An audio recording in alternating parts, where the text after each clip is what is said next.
Welcome to the Knee Zone, where your journey to improve joint health begins.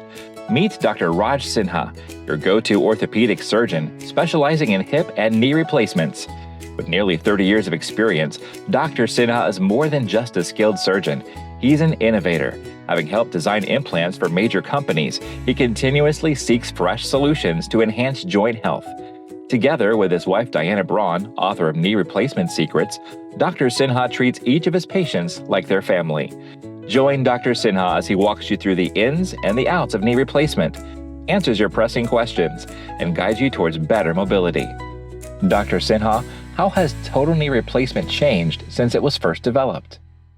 So total knee replacement, resurfacing all three compartments, that concept has been around since the early 70s. Initially, they just wanted to prove that the concept would work. And so the early designs of implants were very primitive, very boxy, and the instrumentation was very boxy as well. And so the first decade, they sort of proved that, hey, if we do this right, people get good pain relief and they're able to walk and get back to some aspect of their lifestyle. As it started to grow in popularity, more and more surgeons wanted to do it. And so we had to improve the technique and specifically make sure that more surgeons with not as much experience could actually make the operation reproducible in their hands. And so the next decade was sort of developing instruments and tools to make the operation reproducible from patient to patient. That was pretty successful as well. And so a lot of patients got them. And as people were starting to get them and feeling good, they started doing more and more, and we were finding that the joints were failing prematurely.